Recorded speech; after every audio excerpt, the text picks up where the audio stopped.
Welcome to this episode.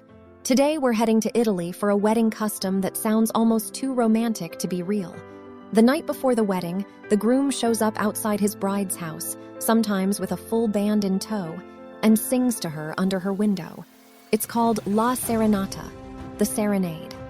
And the good news right off the bat is this one checks out. It's real, it's documented, and people are still doing it today. And there's always a but in this show. It's not some ancient, nationwide, one-size-fits-all Italian tradition either. So let's sing our way through the truth of it. Picture this. It's the evening before the wedding, and the bride is staying at her parents' house like she did before she was ever engaged. Because in most versions of this custom, the couple isn't supposed to see each other again until they meet at the altar. The groom, meanwhile, gathers a few friends and often a musician or two, a guitarist, sometimes an accordion or mandolin player, and walks over to her family's house. He stands underneath her window or balcony and sings. The songs are usually old-school Italian love songs, romantic and a little theatrical, and if the groom isn't confident in his own voice, it's completely acceptable to bring along a friend who can actually sing or even hire a local musician to do the heavy lifting. The bride, hearing the music, comes to the window or balcony to look down at him. Very Romeo and Juliet, right down to the balcony. In some towns, there's even a bit of theater built in. The women inside teasingly refuse to let him in right away, making him wait it out before they finally relent.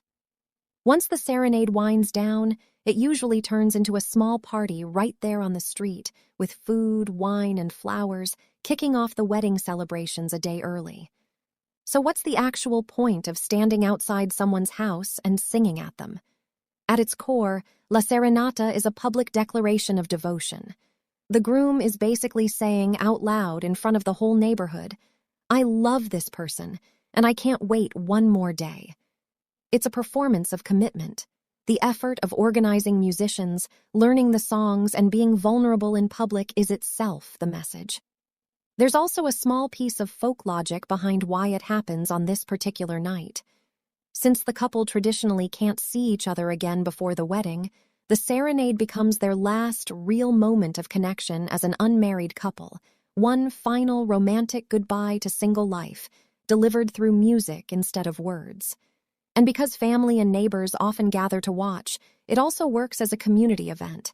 It announces to everyone nearby that a wedding is happening, and it draws the two families and their social circles together before the big day itself. Now here's where we need to slow down and fact-check the "it's an Italian wedding tradition" framing, because it's true, but incomplete. La Serenata isn't spread evenly across all of Italy.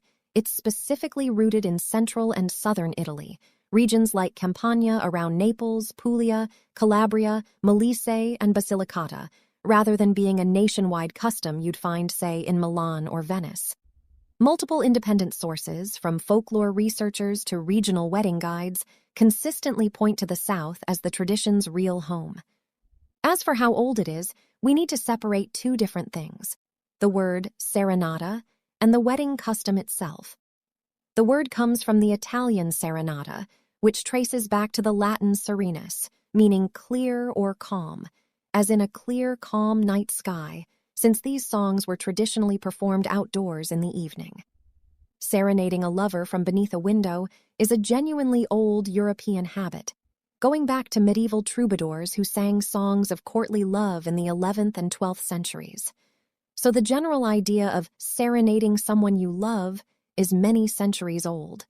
But the specific custom of doing this the night before a wedding, as a set part of Italian wedding tradition, is much younger than that.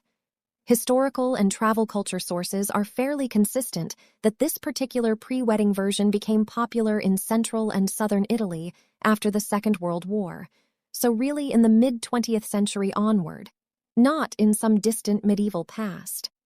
That's an important correction, because it's easy to assume anything this charming must be ancient. But here, the romantic melody is old, while the specific wedding ritual built around it is a more recent 20th century layer on top. It's a living tradition, kept alive in a few clear ways. Towns like Agnone in the Molise region actually hold festivals that reenact the serenade in the historic town center, turning the old custom into a public celebration of local identity. It also traveled with Italian immigrants.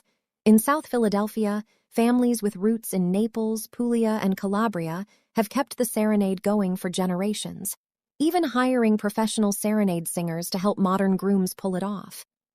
That said, it's fair to call it more niche than mainstream today, even within Italy. It's strongest in the South and among families who value that regional heritage, and it's often described by younger couples as optional, something you do if you want a romantic, old-fashioned touch, not an obligatory step everyone still follows. So think of it less as every Italian wedding has this, and more as a beloved regional specialty that's had a real cultural revival, especially through diaspora communities and local festivals. And just like handfasting's hand-binding or Austria's bride-kidnapping pub crawl, this idea of a pre-wedding serenade isn't uniquely Italian at all.